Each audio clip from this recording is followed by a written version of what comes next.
"Dad, get out. You're fired," my son Trevor barked, his eyes glittering with cold contempt. For 11 years, I had built his company, sacrificing everything, and he had thrown me out like garbage over a petty argument. I silently packed my things, but a plan was already ripening in my mind. There was a document in his safe, the key to his dirty secrets. Thursday would be fun. I won't just leave. I will destroy everything he stole from me. Before we continue, please subscribe to the channel and let us know where you are listening in the comments. The conference room buzzed with tension, the projectors hum a faint drone beneath Trevor's voice. "You're stuck in the past, Dad," he snapped, his Rolex ticking sharply as he jabbed a finger at me. Papers littered the table, some stamped "confidential." I sat rigid, my knuckles pale around a folder.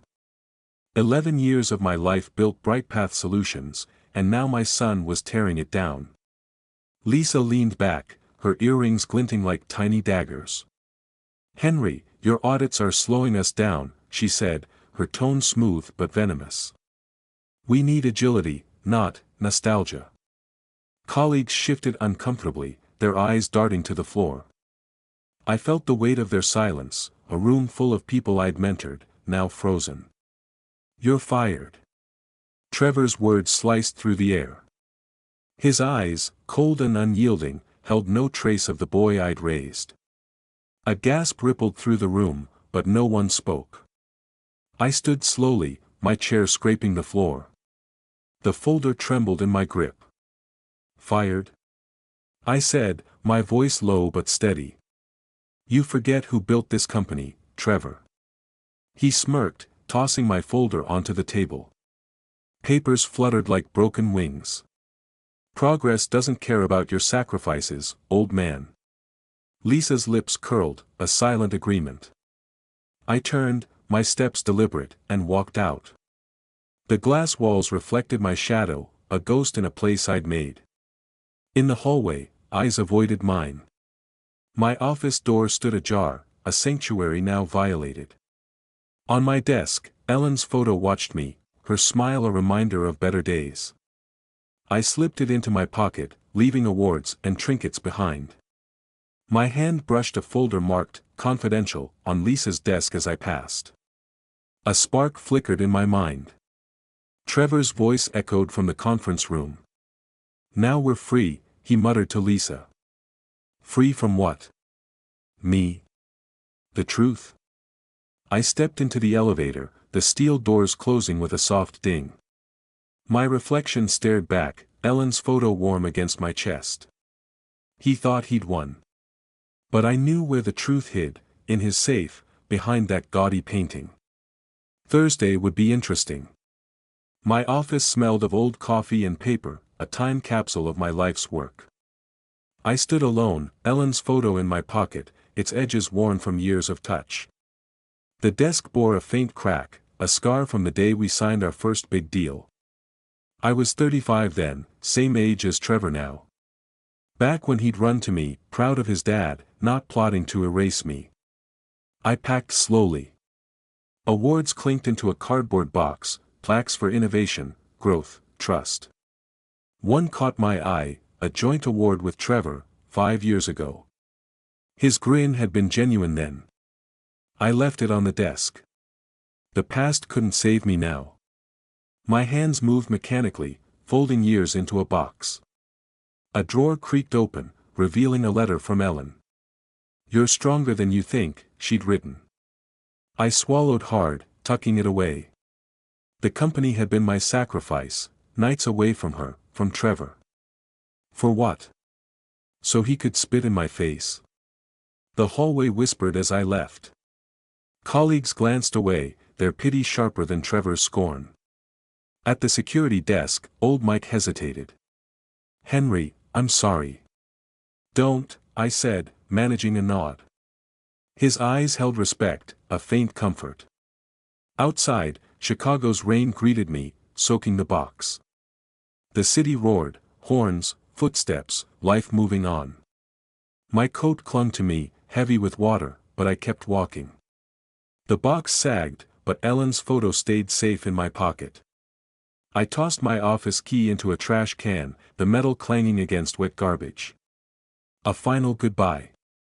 In my car, the leather seats smelled of memory. I sat, rain drumming the roof, and thought of a deal last year, Trevor's nervous laugh when I questioned a client's numbers. He'd brushed it off, but I'd seen the report later, tucked in his safe. A single page, damning enough to ruin him. The engine growled to life. My hands gripped the wheel, knuckles white. That document was my chance. Trevor thought he'd buried me, but I wasn't done. Not yet.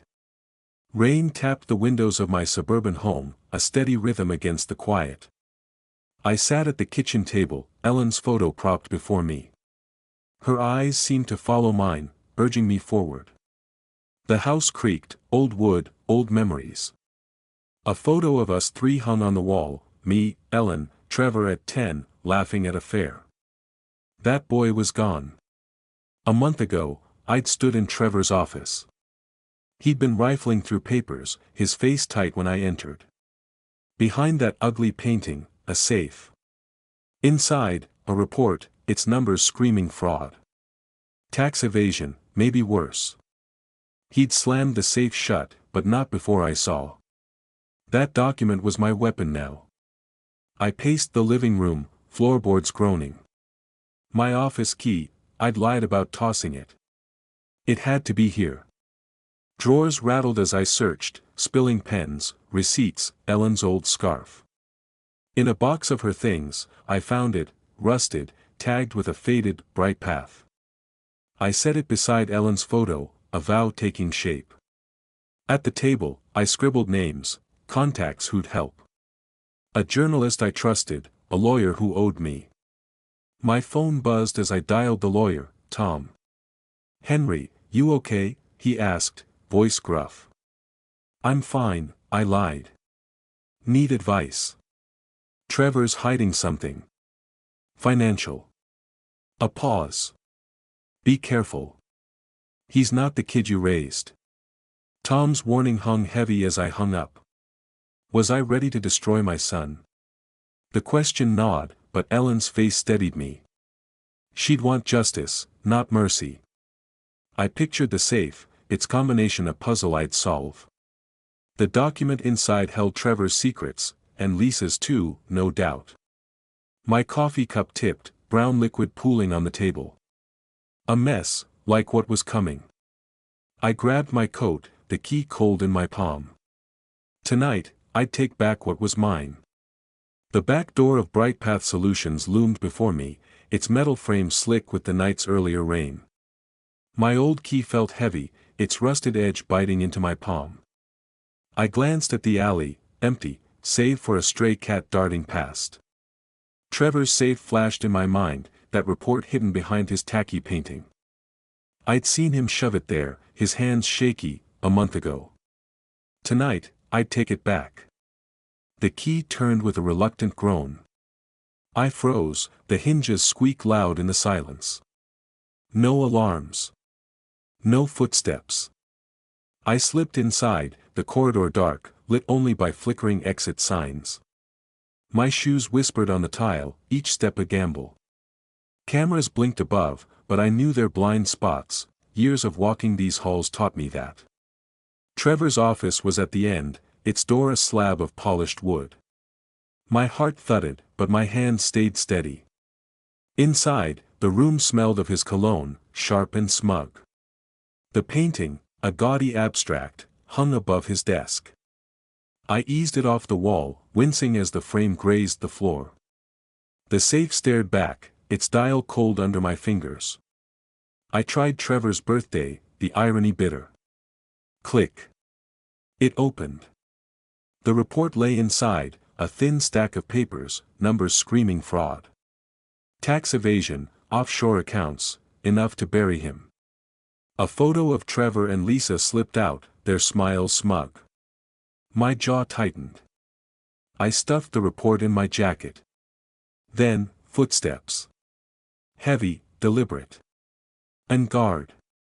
I dove under the desk, my knees scraping the carpet. The door creaked open.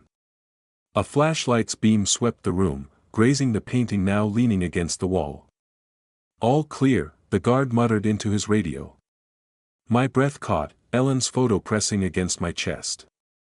"This is for you," I whispered. The guard left. I waited, counting seconds, then slipped out, the reporter weighed against my ribs. Outside, the air was sharp. I hurried down the alley, but a car's engine purred nearby, its headlights slicing the dark. Too slow to be random. My pulse spiked. I tucked the report deeper and vanished into the night. My kitchen table was a battlefield, the report spread before me like a map to Trevor's ruin. Coffee steamed in a chipped mug, its bitterness grounding me. Ellen's photo sat nearby. Her eyes steady. "Be smarter, not louder," she'd said once. I smiled. That was my plan, cold, precise, devastating. The report's numbers told a story: fake invoices, hidden accounts, Lisa's signature on every page. Trevor was the face, but she was the brain. I traced a line with my finger, anger simmering. 11 years of my sweat, and they turned it into a lie. Not anymore. I scanned the pages, making a copy on my old printer, its hum a quiet ally. The original went into my home safe, a squat box hidden in the closet. Ironic, locking their secrets in a safe like Trevor's. My pen scratched a list: journalist, lawyer, proof. No details yet, just steps to keep me moving. I dialed Mark, a reporter I'd known for years. "Got something big," I said, keeping my voice low. "Off the record." "Henry?" His tone was wary. "This about Brightpath?" "Trevor's been dodging me." "You'll see. Check your Dropbox tomorrow." I hung up, my hands steady but my mind racing. Could I trust him? Did I have a choice? The house creaked, its warmth a contrast to the storm in my head. Ellen's photo watched me, her smile a reminder of why I fought. I locked the safe, whispering, "Your move's over, Trevor." My plan was taking shape, each piece a step toward justice. A knock at the door jolted me. 3 sharp raps, too late for neighbors. I hid the copy under a newspaper, grabbed the key from the table. My pulse quickened. I stepped toward the door, the floorboards groaning under my weight. The cafe buzzed with morning chatter, the air thick with coffee and steam. I sat in a corner booth, the report's copy hidden in a plain envelope. Mark slid in across from me, his notebook worn, his eyes sharp. "This better be good, Henry," he said, tapping his pen. I pushed the envelope forward. "Read it." "No names yet." My voice was calm, but my hands twitched. Ellen's photo in my wallet felt like a talisman. Mark skimmed the pages, his brow furrowing. "This is explosive. Brightpath is done if this leaks. Will you dig?" I asked, leaning back. He nodded. "Give me a week." I stood, leaving the envelope. Outside, Chicago's streets thrummed, horns, footsteps, life. For the first time in days, I felt alive. Trevor's laugh echoed in my memory, mocking me as he fired me. Not anymore. Miles away, Trevor's office was chaos. Papers littered his glass desk, a cracked phone screen glinting under the light. Lisa paced, her heels clicking. Someone talked, she hissed, clutching her phone. My contact says a reporter's sniffing around. Trevor slammed a fist on the desk, a glass tumbling to the floor. "You said the report was secure." His voice cracked, panic seeping through. "I did my part," Lisa snapped, her eyes narrowing. "Maybe your old man wasn't as clueless as you thought." She swept the glass shards into a bin, her movements sharp. Trevor froze, his face pale. I drove home, unaware of their panic, checking my phone for Mark's confirmation. The city blurred past, its energy fueling me. I'd struck first, and it felt good. But my phone buzzed, a text from an unknown number: "You made a mistake." My grip tightened, the screen's glow harsh in the dim car. The cafe hummed with morning noise, clinking cups, the hiss of the espresso machine. I sat in a shadowed corner, a plain envelope in my hands, its weight more than paper. Ed Marshall, the journalist, slid into the booth, his coat damp from Chicago's drizzle. "This better be worth my time, Henry," he said, his voice low, eyes scanning me. I slid the envelope across the sticky table. No names. Just read. My tone was even, but my fingers brushed Ellen's photo in my wallet for luck. Ed opened it, skimming the report's damning numbers. His pen stopped tapping. "Bright Path is cooked if this is real," he muttered. "Who's your source?" "You don't need that yet," I said, leaning back. "Dig. You'll find more." He nodded, tucking the envelope away. I left, the cafe's warmth fading as I stepped into the city's pulse. Horns blared, pedestrians rushed. For the first time since Trevor's betrayal, I felt the scales tip my way. His sneer, calling me a relic, burned in my memory. Not today. In Trevor's office, chaos reigned. Lisa stood by the window. Her phone pressed to her ear. "A reporter's got something," she snapped, her bracelet glinting as she turned. "Numbers. Our numbers." Trevor paced, papers scattering across his desk. A coffee mug teetered, unheeded. "You swore that safe was secure," he shouted, his voice cracking. Lisa's eyes narrowed, cold as the glass walls around them. "Don't pin this on me. Your father was poking around, wasn't he?" Trevor froze, his face paling. He yanked open the safe, finding only dust where the report had been. I drove home, oblivious to their panic, checking my rearview for tails. The city's rhythm fueled me, my first strike had landed. Ellen's photo, tucked close, felt like her nod of approval. My phone buzzed, a text from an unknown number: "You're playing a dangerous game." My hands tightened on the wheel, the road ahead blurring. Trevor's office reeked of desperation, the air heavy with his cologne and Lisa's perfume. The safe gaped open, empty. "It's gone," Trevor whispered, his hands trembling as he slammed the door shut. Lisa leaned against the desk, her nails tapping a sharp rhythm.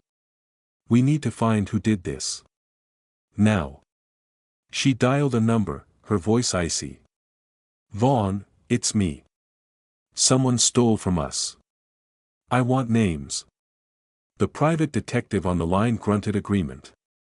"Start with Henry Collins," Lisa added, glancing at Trevor. "He's not as broken as you think." Trevor's jaw clenched, a vein pulsing at his temple. In my suburban home, the quiet was a fragile shield. I sat in the living room, the TV muted, news ticker hinting at Bright Path's troubles. My fingers traced the edges of Ellen's old book, where I'd hidden the original report. Its leather cover smelled of time, grounding me. I'd struck hard, but the text from last night, "Dangerous game," gnawed at me. The phone rang, shattering the stillness. Trevor's name flashed on the screen. I answered, my voice steady. "What do you want? You know something, don't you?" His tone was low, venomous. "Don't play dumb, Dad." I pictured his eyes, the same ones that once looked up to me. "You're paranoid, Trevor," I said, hanging up. My pulse raced. Had he guessed? Outside, the neighborhood slept, but I checked the door's lock, the key cold in my hand. Trevor's call wasn't a bluff, he was hunting. I placed Ellen's book beside her photo, whispering, "I won't stop." The floorboards creaked, and I froze. A shadow flickered past the window, too quick to be a neighbor. My hand found the light switch, plunging the room into dark. The lawyer's office smelled of ink and old wood, its shelves heavy with legal tomes. I sat across from Clara, my old friend turned attorney, a stack of Ellen's letters between us. "These prove I founded Bright Path," I said, my voice firm. "Trevor stole my share." Clara's eyes widened as she read, Ellen's precise handwriting detailing our early days, her signature a legal anchor. She told me to keep them, I said, a memory surfacing, Ellen's voice, calm but insistent, just in case. Clara nodded, her pen scratching notes. We can file a suit. It's solid, Henry, but risky. Trevor won't go quietly. I touched Ellen's photo in my pocket, her strength steadying me. Risk was worth it. In the courthouse, the air was thick with murmurs and the squeak of chairs. I stood, suit crisp, as Clara presented our case. Trevor sat across the room, his face a mask of fury. Lisa whispered to him, her eyes darting to me. The judge's gavel fell, demanding proof. Mr. Collins, he said to Trevor, your response. He's lying. Trevor spat, his voice echoing. The room stilled. Clara held up Ellen's letters, their weight silencing him. Lisa's hand gripped his arm, her whisper sharp, we're done. I watched, my heart steady but heavy. This was justice, but it hurt. The hearing ended, reporters buzzing like flies. In the corridor, Trevor cornered me, his breath hot. You'll regret this, he hissed, eyes blazing. I met his gaze, unflinching. You started this, son. I walked away, the echo of my steps drowned by footsteps behind me, too close, too deliberate. My hand tightened on my car keys, the metal biting my palm. The park was quiet, its paths strewn with damp autumn leaves that crunched under my boots. I sat on a weathered bench, the cold wood seeping through my coat. Trevor had called, insisting we meet here, his voice tight with something I hadn't heard before, fear. Ellen's photo rested in my pocket, her presence steadying me. A memory flickered, Trevor at 6, clutching my hand, promising he'd never let me down. They arrived together, Trevor's face drawn, Lisa's eyes sharp but unsteady. He sat across from me, his hands twisting the cuff of his expensive shirt. Dad, he started, his voice low, stop this. The lawsuit, the investigation, call it off. Lisa leaned forward, her bracelet glinting in the gray light. We'll cut you in. Money, shares, whatever you want. I stared at him, my son, now a stranger. You think I'd sell my dignity? My words were calm, but they cut. Trevor flinched, his jaw tight. I made mistakes, he said, softer now, but we're family. Remember when we built that model plane? You and me. Lisa's lips curled. Don't be stubborn, Henry. Push this further, and it'll get messy. Her threat hung in the air, but her voice cracked, betraying her. I stood, my shadow long across the grass. You stole my life, Trevor. Now you pay. I walked away, their pleas fading behind me. At home, the house wrapped me in its familiar creak and warmth. Ellen's letters lay on the kitchen table, their ink a map of my fight. I traced her handwriting, each word a vow. The lawsuit was tomorrow, my final strike. Trevor's begging echoed, but I pushed it down. He wasn't my boy anymore. My phone buzzed, a text from my lawyer, court tomorrow. Be ready. I set the letters aside, my fingers brushing the key on the table. A noise outside, low, like footsteps on gravel, made me pause. I stepped to the window, the curtain heavy in my hand. The courtroom buzzed, a hive of whispers and shifting chairs. I sat in the front row, Ellen's letters in my briefcase, their weight anchoring me. The judge's voice cut through the noise, steady and final. Brightpath Solutions is restored to Henry Collins. Trevor Collins and Lisa Wilson are found guilty of fraud. The gavel fell, sharp as a blade. Trevor's face drained of color, his tie askew. Lisa gripped her purse, her knuckles white, her eyes darting to the exit. Reporters scribbled furiously, their cameras flashing. The news had broken, Ed's investigation, fueled by my report, laid their schemes bare. Ellen's words echoed in my mind, truth always wins. She was right. Handcuffs clicked as officers approached. Trevor's shout, this is a lie. bounced off the marble walls, but it was hollow. Lisa's head bowed, her defiance crumbling. I watched, my heart steady but heavy. Justice, not joy, filled me. An old colleague in the crowd met my eyes, her nod a quiet salute. Outside, Chicago's streets were cold, the wind carrying the scent of wet asphalt. Reporters swarmed, their questions a blur. I pushed past, my coat flapping, and reached my car. The radio hummed with news. Brightpath was bankrupt, its glass tower now a husk.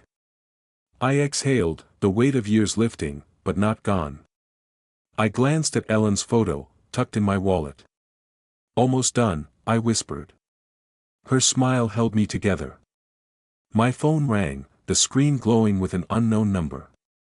I hesitated, my thumb hovering over the answer button, the city's pulse loud around me. The cemetery was still, its air heavy with the scent of earth and fading flowers. I stood before Ellen's grave, her photo in my hand, its edges soft from years of touch. The stone was cool under my fingers as I spoke. It's over, love. The company's mine again. Trevor and Lisa, they're done. A breeze stirred the leaves, her answer in the silence. I'd chosen justice, not forgiveness, just as she'd taught me to stand tall. A memory surfaced, Ellen laughing as we danced in our old kitchen, her voice promising we'd face anything together. I'd kept that promise. The lawsuit, the report, her letters, they'd brought truth to light. I knelt, planting a small flower by her stone, its roots a new beginning. At home, the house welcomed me with its familiar creak. Ellen's letters rested on the table, their work done. I wouldn't rebuild Brightpath. Its assets would go to charity, schools, shelters. Places that mattered. My lawyer called, confirming the transfer. You're free, Henry, he said. I smiled, sinking into my armchair, its leather warm. The fight had changed me, but peace settled now, soft as evening light. I placed Ellen's photo on the mantel, her eyes bright. My phone buzzed, a letter in the mail from an old friend, offering a new project. I left it unopened, the envelope catching the sunset's glow. Outside, the world hummed, but I was still, my hand resting on the key that had unlocked so much.